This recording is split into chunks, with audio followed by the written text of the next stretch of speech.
E aí, pessoal do sétimo ano, tudo bem? Professor Murilo aqui mais uma vez, hoje com a aula Simple Past Verb to Be. Estão preparados?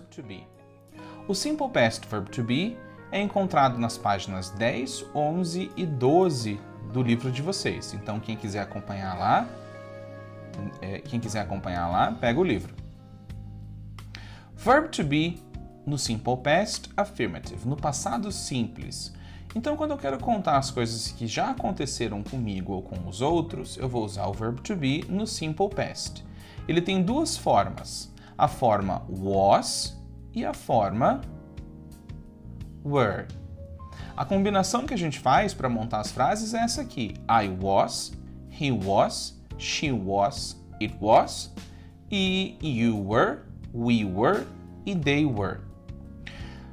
I was here yesterday. Eu estava aqui ontem. You were lost. Você estava perdido. Então, was e were significa estava ou estavam e algumas das suas variações, mas sempre no passado. Na forma negativa, eu tenho was not ou então were not. I was not at school yesterday afternoon. Eu não estava na escola ontem à tarde. Ou então, no lugar de was not, eu posso falar wasn't. Wasn't é a forma contraída de was not. Ele tem exatamente o mesmo significado, não tem diferença nenhuma. A diferença é que wasn't é língua falada. Então eu falo, você fala, nós escutamos wasn't. Mas na hora de escrever, a gente escreve was not. A mesma coisa com were not. They were not at home last weekend. Eles não estavam em casa final de semana passado. No lugar de were not, eu posso falar weren't. Então repitam comigo. Wasn't, weren't. Mais uma vez, were not e weren't têm exatamente o mesmo significado, sendo um linguagem escrita, were not, e o outro linguagem falada, weren't. E para formar as perguntas na interrogativa, nós usamos was ou were mais o subject. Mas o que é subject mesmo? É o sujeito, são as pessoas, aquele, aquela ou aqueles e aquelas que fazem as ações. Os sujeitos em inglês são, repitam comigo, I, he, she, it, we, you, they. Muito bem. Então, agora que a gente já lembrou quem são os subjects, vamos voltar para as perguntas do verb to be. Então, eu começo a frase com was ou were, mais um sujeito e o resto da frase. Were you at home last weekend? Você estava em casa no final de semana passado? Yes, I was. Sim, eu estava. No, I wasn't. Não, eu não estava.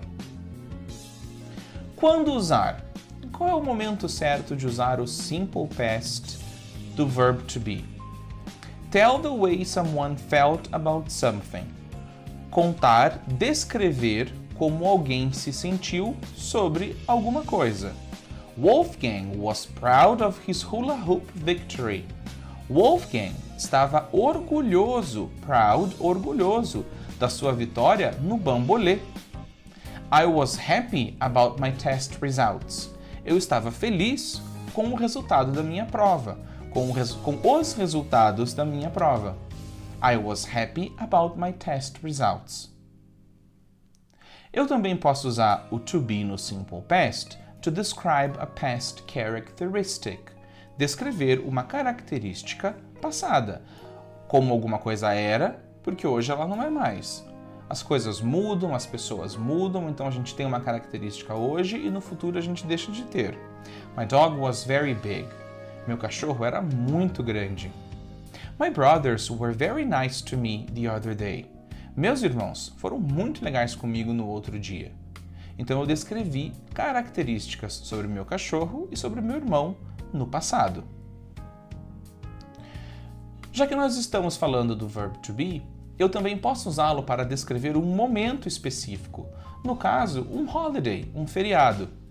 O feriado mais próximo que eu me lembro de ter comemorado foi a Easter, Please repeat Easter, Páscoa. Então eu escrevi aqui algumas frases que descrevem o meu feriado.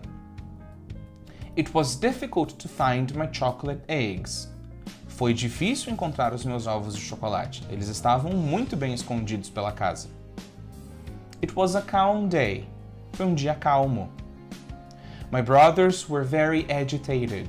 Os meus irmãos estavam muito agitados. My house was decorated. A minha casa estava decorada. The food was delicious. A comida estava deliciosa. There weren't any carrots to eat. Não tinha nenhuma cenoura para comer. Apesar de ser Páscoa, todas as cenouras eram de decoração, não pude comer nenhuma. I wasn't alone. Eu não estava sozinho. Minha família inteira estava aqui. Para a casa de vocês, 2 exercícios. O primeiro está aqui. 5 frases para vocês completarem com was, were, wasn't e weren't. Vai repetir alguma coisa, pessoal, e não necessariamente vocês usarão todos. E o segundo exercício, usando as palavras dadas, monte frases afirmativas, negativas e interrogativas. Então ali eu tenho you at school. Usando o verb to be, eu quero que você monte uma no passado. Usando o verb to be no passado, eu quero que você monte uma frase com you at school. Uma frase afirmativa, uma frase negativa e uma frase interrogativa. E é isso aí, pessoal. Por hoje é só. Não esqueçam de fazer a atividade em casa e a gente se encontra no próximo vídeo. Até mais!